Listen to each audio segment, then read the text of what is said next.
everyone. Welcome. Hope you enjoyed lunch. I did. So, my task now is to keep you all awake after this very, very nice lunch. So, hope I can do so. Session today, so is going to be about AI, and a little bit about native AI. And actually, what I will try to do is explain you a little bit the journey to building this systems up to Juniper, how we started with AI, and actually where we are right now, and what is upcoming and current developments using AI in networking. Now, just think about the idea of the road network. What do I use? What do I have? Is it something that my current solution has? Is it something new? So let me take you in this journey of AI. So, first a small summary of all the Wi-Fi session this morning. If something's wrong, it's the Wi-Fi. That's the short summary, right? That hasn't changed in 10 years, and that will not change in the upcoming years either. By the way, if we move to 5G, then it will be the 5G, right? So, never mind technology. What I wanted to show here is that actually, if you think about it, there's much more than just the AP.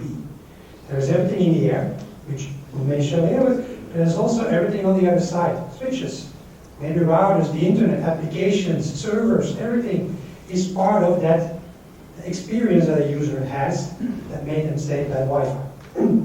Now, the goal of starting with MIST and using AI was to understand and calculate the experience of the user on the network. That's the idea. Right? That's how we start. So, if we then think further, we needed to make sure that we knew what the reason was. There was a session about Ekahau and how you need to place your APs. There was 11R roaming problems. You want that engine to understand every state the device is in, so you can actually tell IT what they need to do. So, just going back in time, or still what we do today, other reasons that we started is we all have these tools, right? Some might smile with some of the boxes you see. But it's all about the idea that you use tons of tools to prove that it's not a Wi-Fi problem. You use the speed test to say, look, Wi-Fi is fast. Well, speed test might not be the best tool, but there is many of these that you're using, right? Think about it. If you use all of these, take some time. You need to go on site. You need to find the right moment with the problem because it's there yesterday and not today, right? And there is all of that data, right? You've seen all that 11R data. You manually need to analyze it and understand what's going on. So the goal of AI, or using AI in a solution set, was to avoid most of this. I say most because AI is a living thing, it's a journey. So we started 10 years ago, right? And still we are evolving continuously. So it is about learning user behavior and adapting to what happens within a network.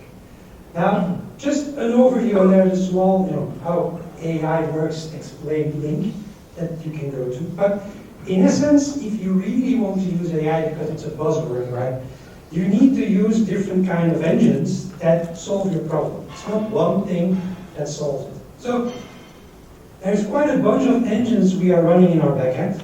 Right? So to do so, we had to think about a cloud environment that could scale up. Think about the idea that we have 100 people here, we all have 2 devices, and I want to see live what your experience is.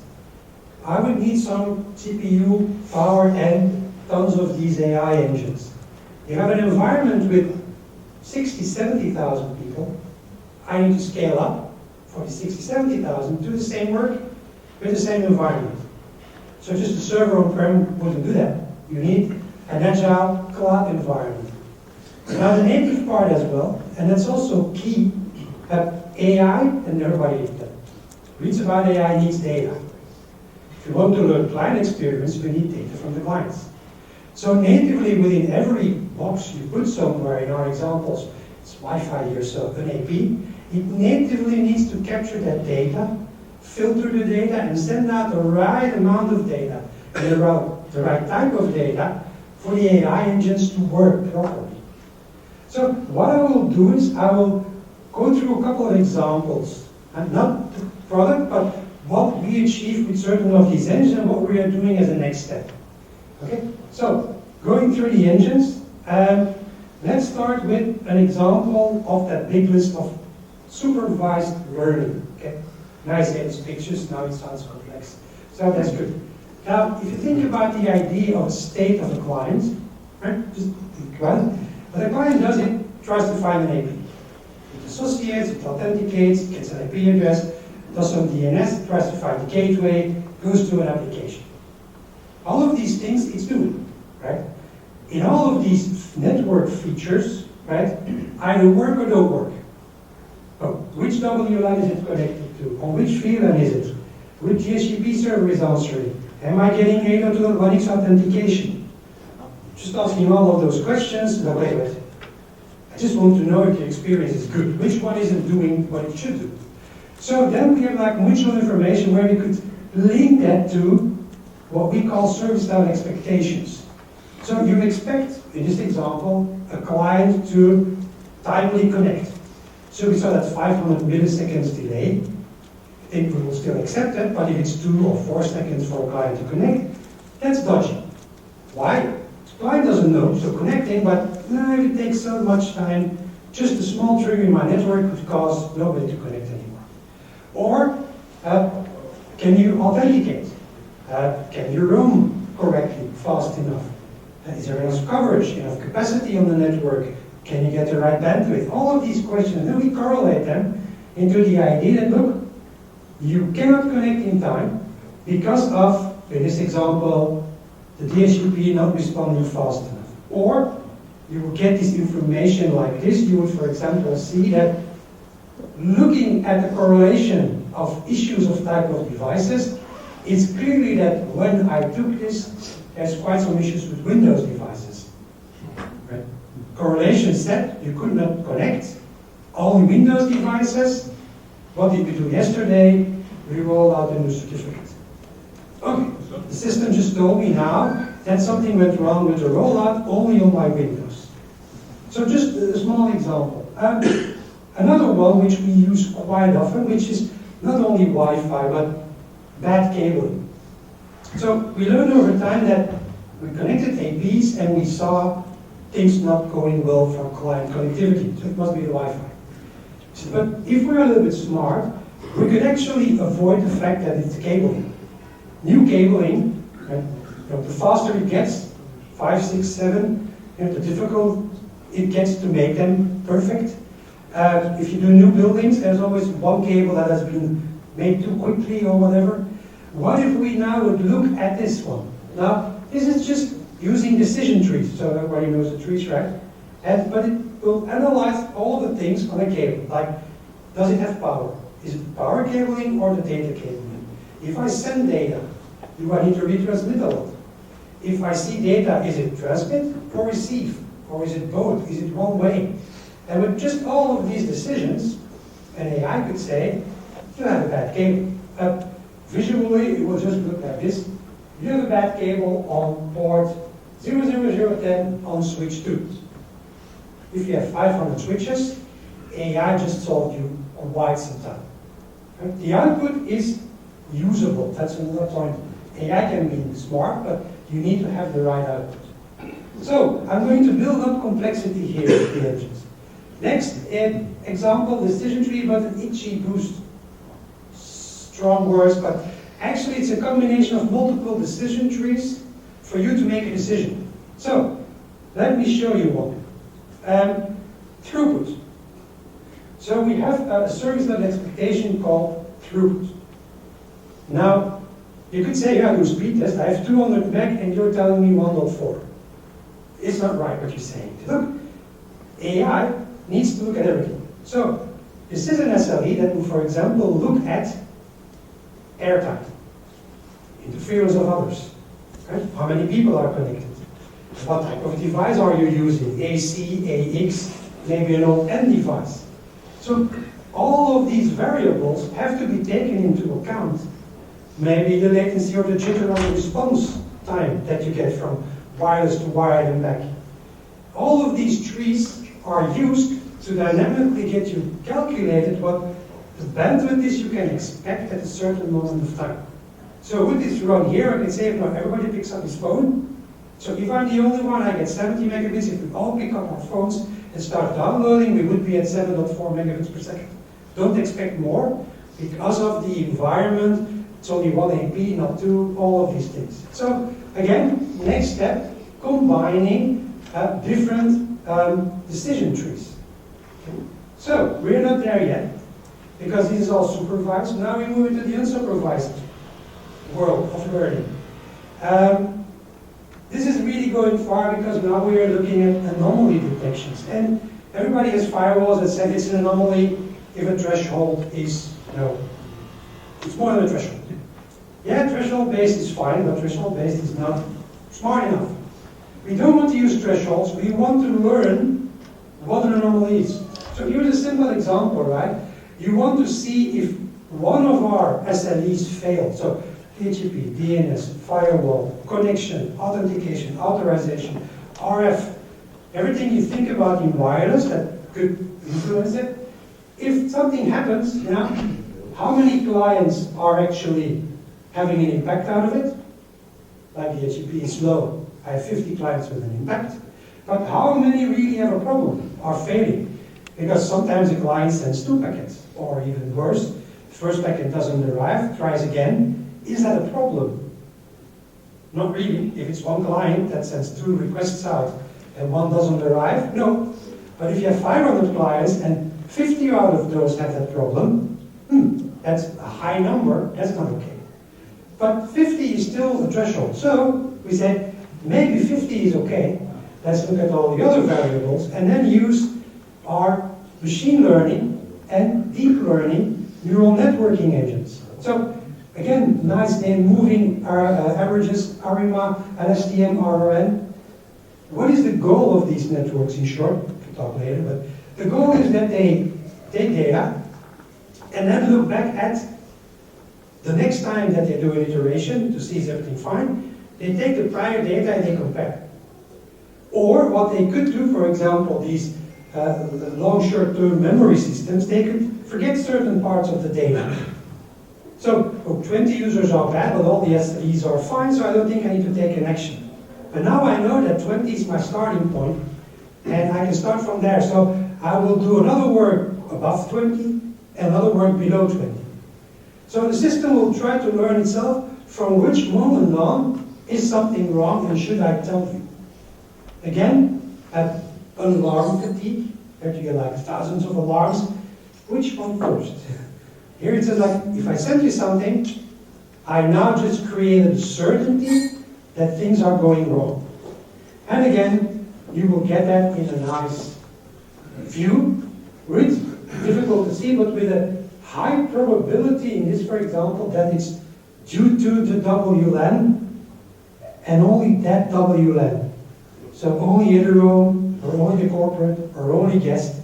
So again, narrow down what's happening, which function is causing the problem, so it can immediately tell you this is what you need to do.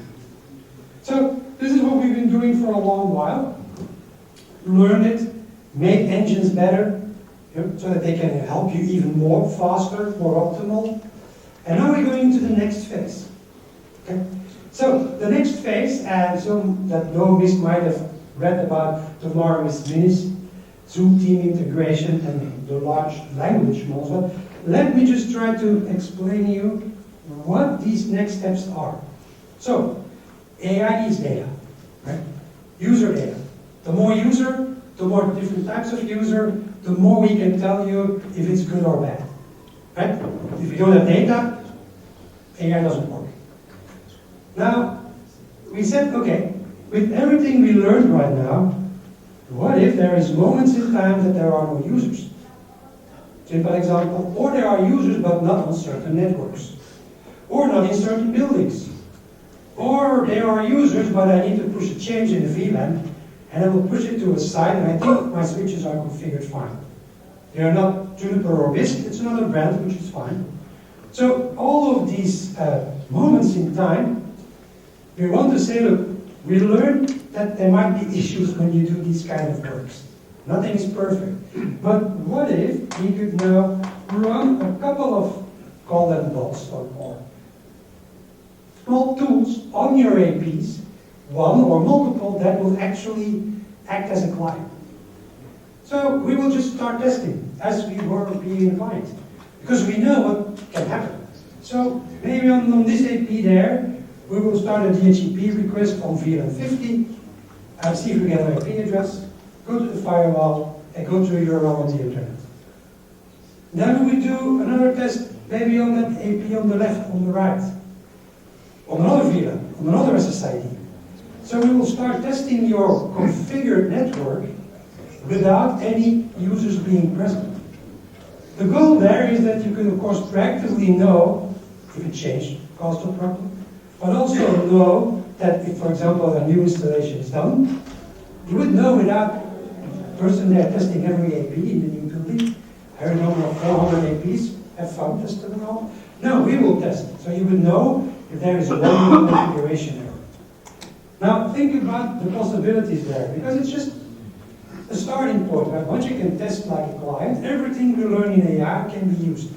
So it has to be smart. Again, we don't want you to click on 20 buttons to configure. So just to give you a glance of, we will, so the system says, let me check every hour.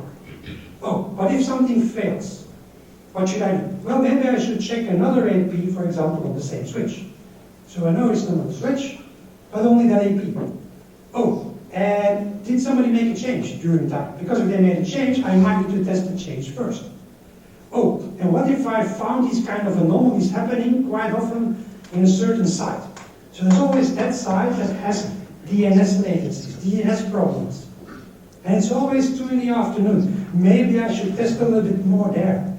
So it will start learning itself and starting to think about, oh, but this AP is on switch A, this is on switch B. I think I need to test both because of the fact they're on different switches. So all of these logic has to be in the mind of the AI. So everything we learned over the years, we now try to simulate ourselves. Right? So part of the network, then of course, the goal is to give you a proactive inside action. Yahoo! I think on this second floor, your VLAN 150 is not working. That will be the answer from the system. So again, iterating and using all of the AI engines you have to do the next step. One you hear about quite often, and we do it as well, the large learning models, right? So idea is pretty simple. Oh, let's start simple. We take all the documentation of the Juniper website. We go through a sort of a ChatGPT learning engine, and we ask questions. We ask simple question is, what's wrong with my AP? They will tell you, oh, I'm seeing 3 blinking yellow pattern lights. That means that the AP is not able to fetch an IP from the DHCP, or the static configuration is wrong. The configuration is set, so you don't get an IP. That's readable text. Not specialized Wi-Fi IC can do something with that. That's the goal. So, we thought further. The better we get here, maybe, just maybe, we can put our nice Marvis face in support ticket. So, the example is you type it in, and before you actually try to type it, well, this is what I'm seeing, and oh, maybe I can help you. I think if you see this, this is what you're looking for. Do you really need a ticket? Next step, what if you have this chat box? Everybody uses like Teams or Zoom or Slack. Let's say you get this chat box in Teams. So now, non-technical people that actually don't even know this, they can just say, what's wrong with my laptop? What's happening here? Or somebody responsible for a remote site can ask some simple questions and get maybe 40–50% of simple things solved. So the large learning models are, again, moving ahead into this proactive support, not only for high technical people, but also for maybe just normal users, right? We're not there yet, of course. Maybe it can just explain you all the time which 2 things you need to configure to make your network better. And we are already looking at, we do it for upgrade of APs, it says, those two APs have another version, would you like me to upgrade for you? So doing steps for you. Now, that last thing is a human thing. We know the world is not ready for that. But once you have AI, you have a certainty that something works and something is wrong. So you're certain that the change will happen. And that's a key element. That's why it's a learning process. Sometimes it's wrong in the beginning. It learns itself. It gets better. And only when it's certain, then certain action can happen. Right? Just quickly show it for those who are interested. These engines, they evolve, right? So this is our latest adding of open source and the Azure LLM options to actually learn our documentation. Give top 5 of the answer we think it is. Oh, and also our customers are key to the story. Because every question you ask them is a thumb up, thumb down. Why? If you don't like the answer, tell us. Why? AI isn't perfect.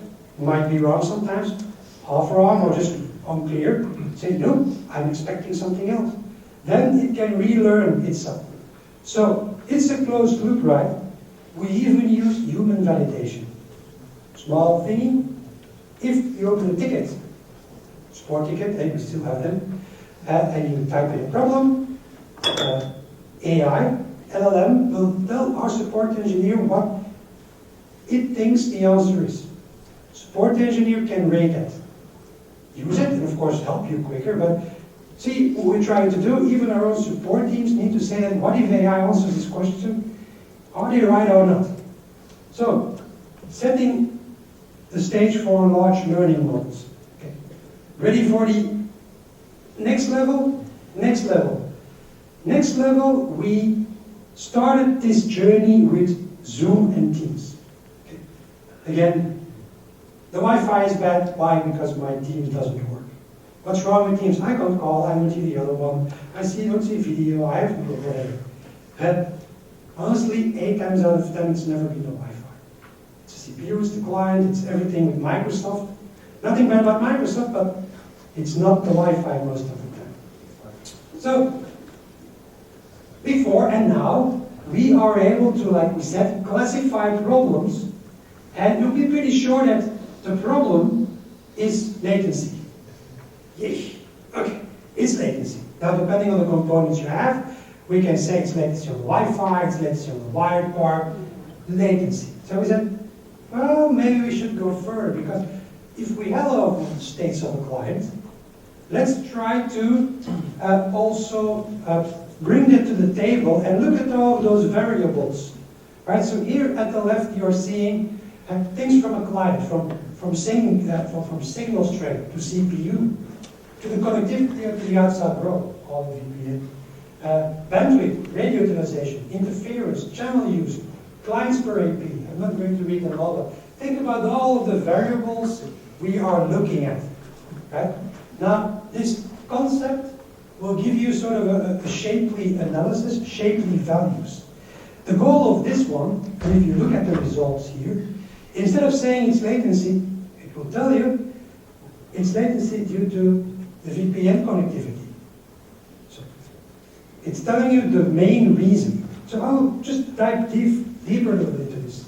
So if we look at all of these variables, all of these information that I just mentioned, bandwidth, interference, RSSIs, every variable, right?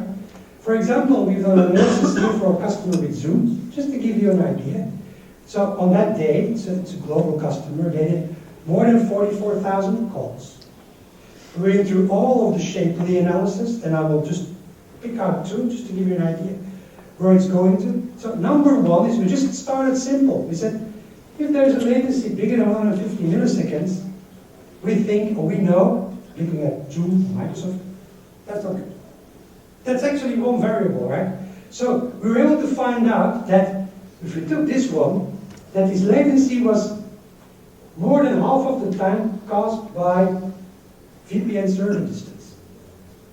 There was some radio utilization, sometimes capacity, but we were able to find out the biggest responsible for this latency. Okay? We then looked at the full org, all the sites, right? And the APs where we could see what is the average of the latency, right? Is it going above? Is it going below? Is it a certain AP? Is it a certain site?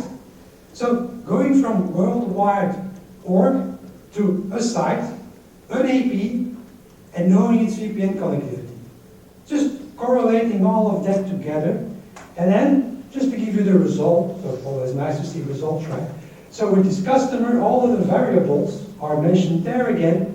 So we found that there were 3,143 plus calls that had a latency higher than 150 milliseconds because of the VPN server distance. Simply saying the answer, if you have a worldwide network full of VPN gateways, they're not always taking the shortest route. We could just prove that by gathering that data. Just one example. Now, other things we looked at, because we're a Wi-Fi company, what if we look at the Wi-Fi part, okay? From which utilization of a radio are we seeing that the Shapley value is causing an impact? Because that is the impact. So you see that above a 0.8 usage of the AP, so it's on a scale of 1, that it might contribute to the latency. Now, if we know that, we can look at capacity and coverage, see how many clients on AP, and predict, because it's a predictability model, predict to your customer tomorrow at 2 in the afternoon, in this room, you will have Teams problems. Just because of the fact it's AI-driven, it's neural networking-driven, so it learns from its past, and it predicts. It's a really stable predictability model. But think about the power that every value that you measure with AI will now have a meaning. Oh, but if bandwidth is 100 megabits, it's a lot, but it's not impacting. But if the radio is used more than 80%, it's going to be impacting. In combination with, I'm now certain I can tell you upfront what's going on. Once we were testing this, just to give you an idea, we're not there yet, but because we're still building this. On the side, we noticed that on DFS channels, right, there were Zoom issues. This customer had Zoom rights, we're testing. And looking at the data, it might even be a radar that might not have been detected with the standard DFS radio detections. Now, we're still analyzing them, but think about the idea that you maybe could even pick out micro spikes in the air that are causing a couple of calls to go bad. Oh yeah, by the way, I'm opening a ticket right now, but the problem is gone. So think about how we are moving ahead into this usage of AI, from service level expectations up to every variable has a meaning, and will give you an output and a proactive way of thinking. So this is what we've been doing in 10 years, making it more logical for the users.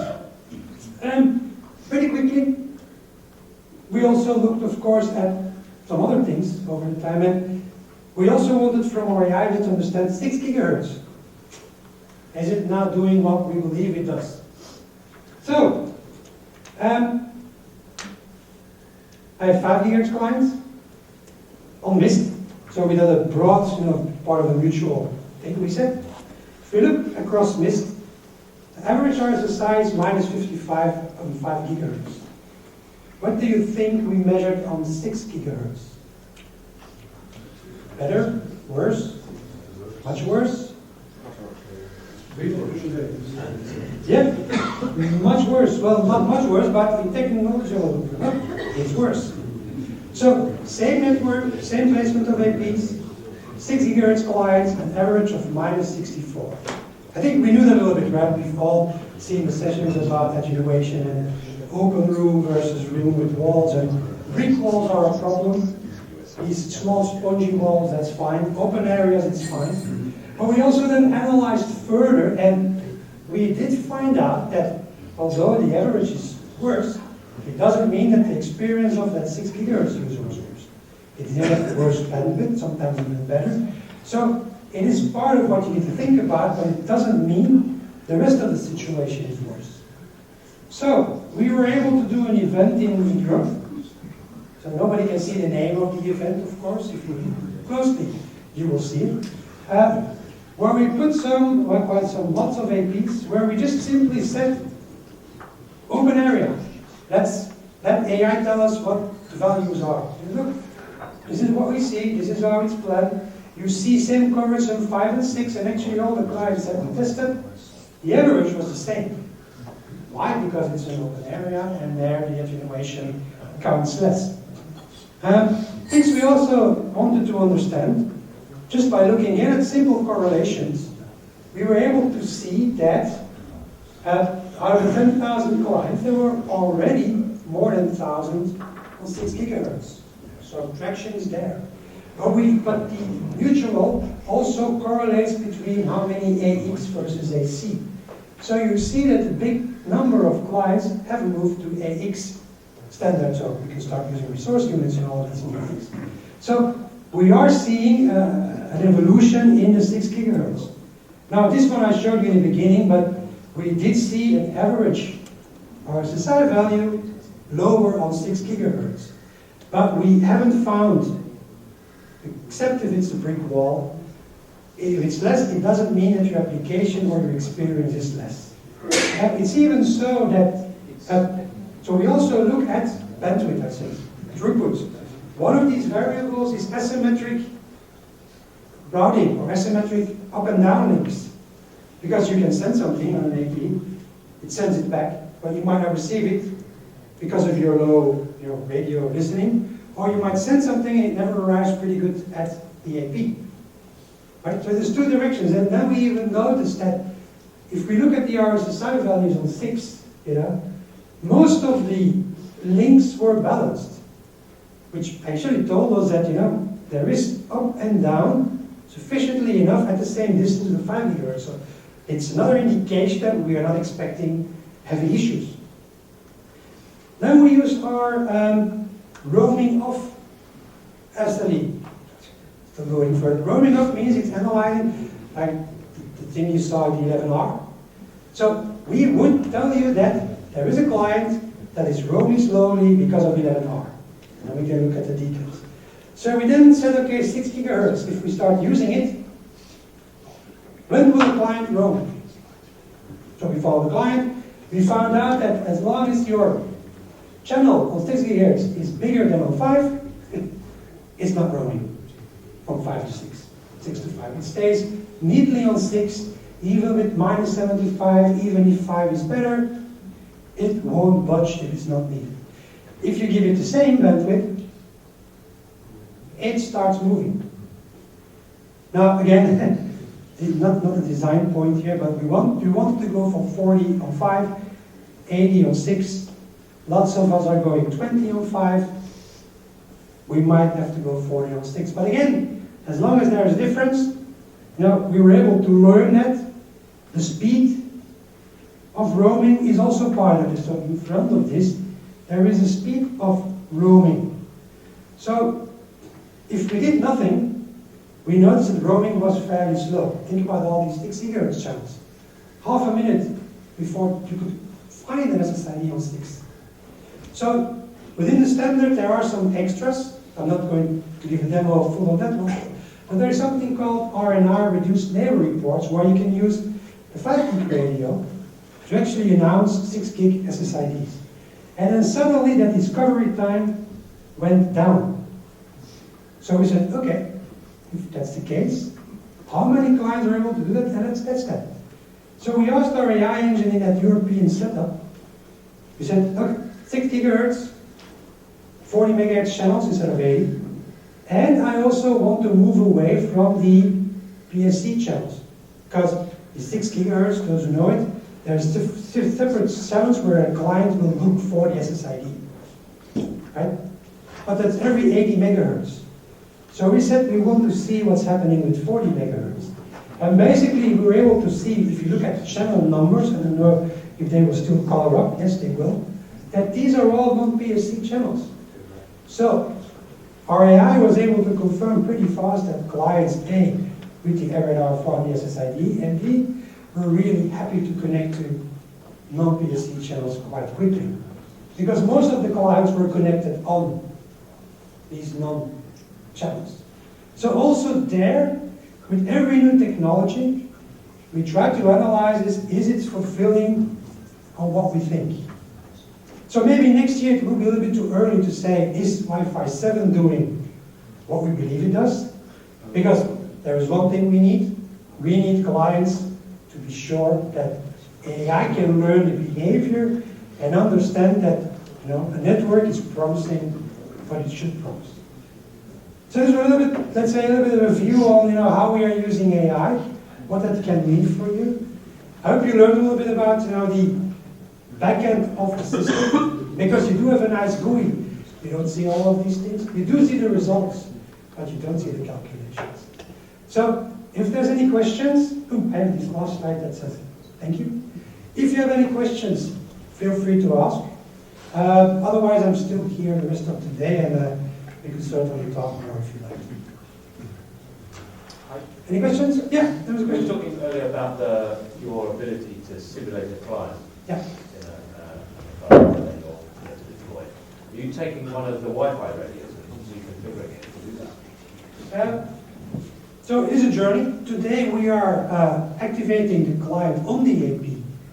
So we are not yet using we've dedicated third radio for scanning, but this foreseen to do that, if it makes sense. Because your APs are on the ceiling, so if we do a test from AP to AP, we first need a good indication with all of the measurements we do, and it is an RF related problem. So testing is never done as a one-off thing. It's always done as a combination. So it is something we have as possibility, but we don't have that activated yet. Also the placement of the APs, and we need to know if it makes sense. But yeah, it's something that we're looking at. If the RF is distorted, to start using that dedicated radio for testing. It's certified, so we can use it. We've run some tests, but it's not production yet. You're welcome. Hi, Alain. Okay, by the acquisition of Aruba, how do you think this will integrate with Aruba in the future, or is that unknown? Well, you just mentioned the future, right? Nobody knows the future. Well, our AI has a predictability model, but it's not predicting anything on that matter. It's not a networking. All right, enough that. Sorry, it's too soon, too early.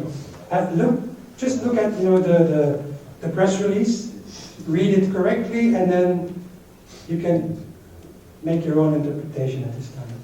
All right. Sorry about that. But you can try. You can try.